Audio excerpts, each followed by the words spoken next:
Alright folks, welcome back. It feels just like yesterday, last time we spoke.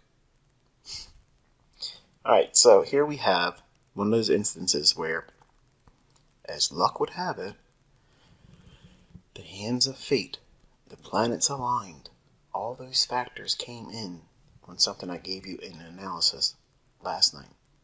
Now, before you start snickering and rolling your eyes and sending your husband up to slap me on stage, just understand that this is just one little piece of price action and the delivery that the algorithm will likely, not every single instance, but it will likely repeat.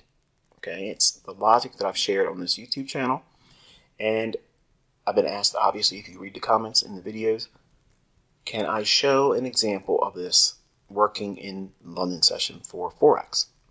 No problem. To do that, I set the stage with the analysis last night. There are folks out there that will say, I don't know how to pick the tops and the bottoms or the highs and the lows of the day. They don't know what I'm teaching, so it's easy for them to say those types of things. And a new student may stumble upon their comment, may stumble upon their YouTube channel, and whatever their medium is, they follow that logic without investigating it or looking into whether or not these things that I claim are true. So, without a safety net last night, I outlined it for you. I explained what it should do, why it should take place, and therefore, we watch. And do I see in my chart, like you should see in yours, what I outlined? Not exactly to the level I was outlining, but the general premise was there. And what do I mean by that? Well, we were in this area here, and I mentioned that I felt that it was going to go below the 100 level, and if I were making the market, in other words, if I was the market maker, providing the parameters at which the dollar index will go down to set up a buying opportunity, I would take it down to the 99.92 level. Okay, and you can check me on that with the video I uploaded, and I can't edit a video on YouTube. Once it's there, it's there. Okay, so I know some of you are actually downloading them. That's fine, but go to episode 19, which is the one I just did last night, and listen to the 20-minute mark, around the 10-second in that vicinity, and let it play for a minute or so, and you'll hear me outline the very thing that you're seeing in your chart right now. So the question is going to be, how did I know to call that level, and why did I know that it was likely to set up a London setup? Well, I'm going to teach that to you tonight. So understand that this is not the model for my daughter. This is not in addition to the model. I'm just simply answering questions, okay, because I got a lot of them, and I'm not trying to push this inside of the model for this YouTube mentorship, because the next step is going to be, can you go into London and do live sessions so we can copy what you're doing? I'm not going to do that, okay? Now, some of you are going to be upset and say, oh, well, see, you're not proving anything. Well, if you're not seeing this as proof, move along, okay? Just move along. I'm only going to do what I'm willing to do, okay? And I'm having fun showing what I'm showing, and it's really enough. Only those individuals that want to be spoon-fed setups and trades and piggyback my ideas, they're the only ones that really push and twist my arm, and they're going to be frustrated. So I'm just letting you know that's not going to happen. So don't ask. I don't care how many times you present it nicely in a comment or request. It's simply not going to happen. It's important for you to go in and find these setups on your own using what I'm teaching. So I mentioned that we would drop below that 100 level. Why did I pick the 99.92 level? Okay, well, if you look at the price action right over here, okay, we had this run up at the beginning of that candle right there. Just draw that out in time. I gave you about 99.95, 99.92 level. Okay, that small little range of about 3 pips. That's what I was eyeballing last night. Now, I was talking to you, obviously, before midnight. Now, there's things that I teach and have in my repertoire that helps me fine-tune the low of the day, and I'm not going to teach that here, and then, because I have a community, obviously, I'm obligated to. I'm not obligated here. Okay, so I don't want any of you thinking you can guilt me into doing more than I'm already willing to do, but just know that there's things that I can basically use at my repertoire at midnight that will help me fine-tune the actual low within about 2 to 3 pips. Sometimes right on the very low, but it's not needed. Okay, the idea that I just gave on the fly last night when I was doing the commentary was really simply just rooted on the idea of this extension and ending it right on that candle's high and just eyeballing it. So that's what I was looking at. I expected it to drop down. I'm not convinced that we're going to see this top yet. So I felt that it dropped down here. And also, being a setup going into London, that's what I would expect. And I'm going to teach you how to use that information if that's what you want to investigate and study on your own. But notice that we ran up above these relative equal highs, and that's what we ran for the intraday price action target. So the high of the day that was set initially around the midnight time frame, it dropped down, creating the entire run lower, creating the London low real close to where I was outlining it. Not exactly, obviously, but it's good enough for government work. And the market starts to rally and it takes out the initial high of the day. But more specifically, it aims for these really clean levels. You have this high here, here, and here. Remember I was teaching, just like this level here, the market does not like to leave that. That is not efficient. Now, it's efficient for technical analysis, Retail 101, where they'll see that as resistance. It looks perfect. That's what they want because the books teach that. The books are meant to trip you up. It's flawed logic, folks. I mean, I hate to say this type of thing to certain individuals because they take aim at me like I'm trying to belittle everyone else. It's not that I'm trying to belittle anyone else. I'm trying to shake you by the lapels and simply say, look, listen to what I'm saying. Don't believe what I'm saying. Investigate the things I'm stating in the video. So that way you can come to your own conclusion. Either I'm making things up or there's really logic behind it. And you can dismiss 99.9% of the things out there that everyone looks and relies on to have in your charts as far as analysis concepts or indicators. You don't need all that stuff. So if I'm suggesting, as I mentioned last night in the video, that we would drop down here and then start to go higher, that sets the stage for what? If this is going to be a point at which it reacts and goes higher, as I was outlining around this time period in the video, that means the opposite should be seen for Euro.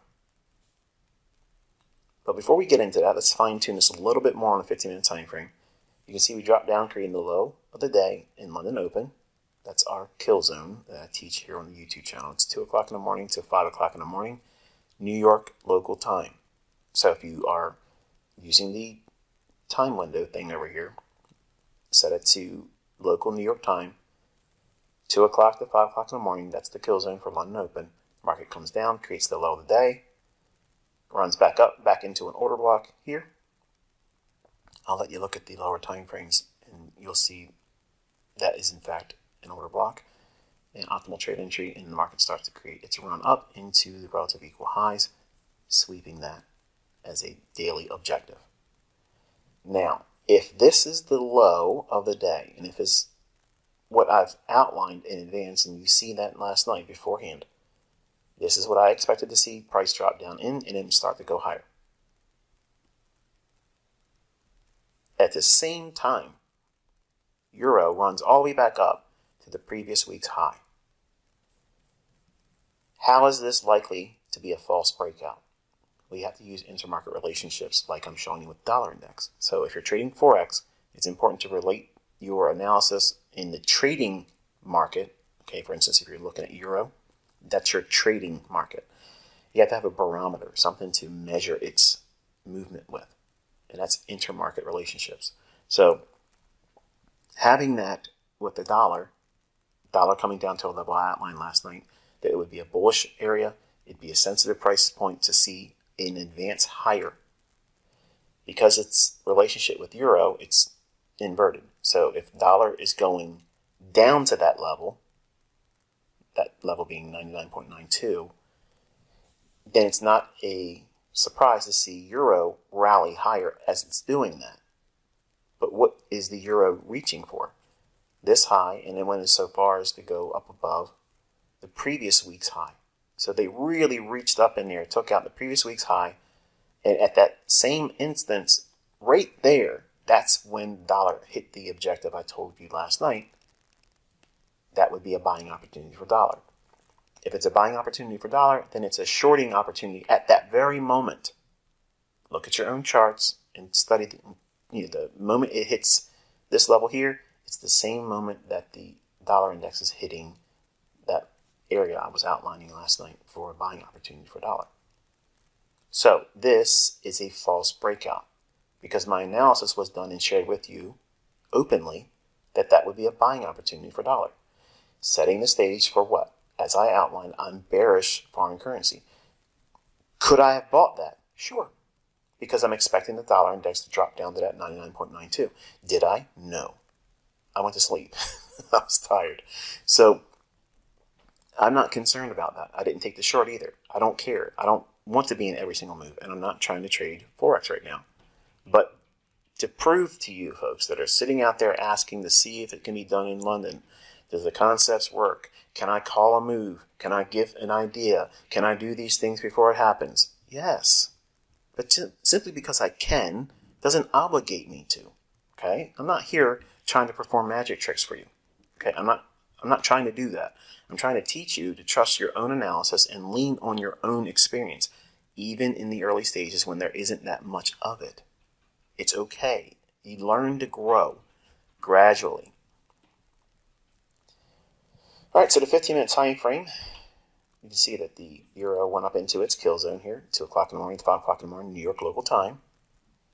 So it creates the high of the day.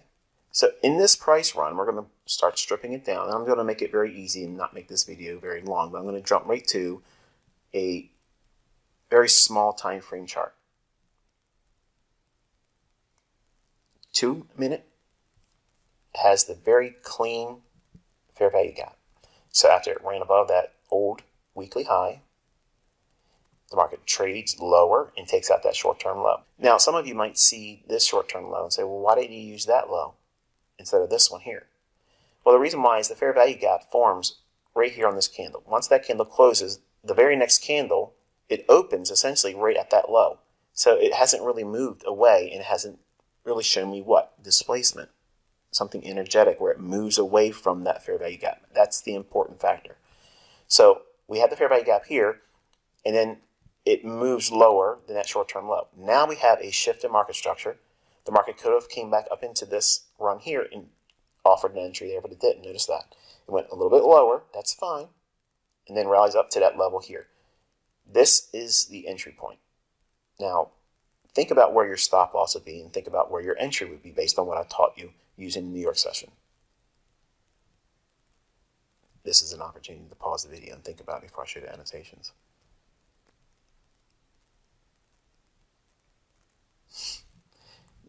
You're smirking, aren't you? Thinking, I'm not pausing it.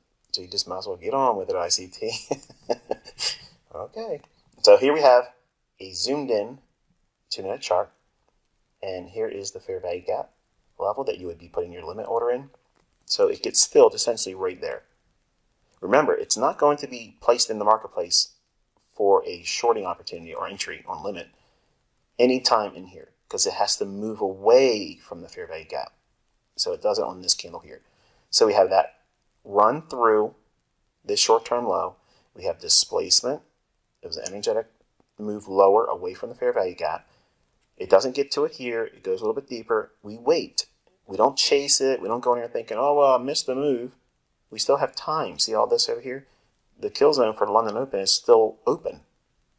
So we allow for that retracement higher. Your fill here, maybe 1 pipette, maybe a half a pip, or maybe a full pip above this candle's high. That would be your entry, but we're just going to use the actual candle high. That would be your limit order entry, hypothetically, 1.0924 and 4 pipettes. That's your entry. Your stop loss will be above the high here. That comes in at 1.0936.5. And the heat, or the drawdown, that you absorb, hypothetically, if you would have used that entry point, is 1.09301. So basically, not even 5 pips. Okay, so, well, about 5 pips, around about 5 pips of drawdown. So essentially 25, we'll call it to 30. So call 5 pips. There it is, done. So 5 pips of drawdown and never came to your stop. With this gearing, okay, if you use sound money management, how much can you risk if you're risking $1,000 per trade? Okay, you're thinking about money-wise, don't do that. You think about it in terms of fixed percentage risk on equity. So that means you're simply going to look at how much money you have in the account, take that, times that by 1%. Okay, 1% is the maximum. Preferably, you should be doing a half of 1% or maybe a quarter of 1%. You're learning. You're not trying to do a lot in the beginning. You're trying to just simply trust the idea of seeing these moves. None of you should be going into demo. None of you would have done this, obviously, because we're talking about it in hindsight. But I'm showing you the relationships of how when the market went to this level here and cleared the buy stops on the previous high on euro, that's the very moment that the dollar index went down to the level I outlined. It would be bullish. So the teeter-totter effect, or the inverse relationships, that if the dollar is going to go higher, that means that it's going to have weight introduced to euro, and it should start to go lower. So your entry here and your drawdown and your stop, all those being what they are here. If we go out a little bit further, and I'm just using a 5-minute chart so I can put everything in the fractal. In other words, the fractal is this move up and then down. That way you can see it all and have the candles still be clean and have everything on one chart. So it's the only reason why I'm showing the 5-minute chart. It's not that I'm doing anything special with it. Okay, it's just to show you the overall dynamic of this price run up, the rejection, the optimal trade entry that would be used with the fair value gap used on the 2-minute time frame, all the levels and things here being as they were on the 2-minute chart. And if you did a Fibonacci run from the low here, why this one? Because it was the most energetic starting this price run here. That would be your parent price leg.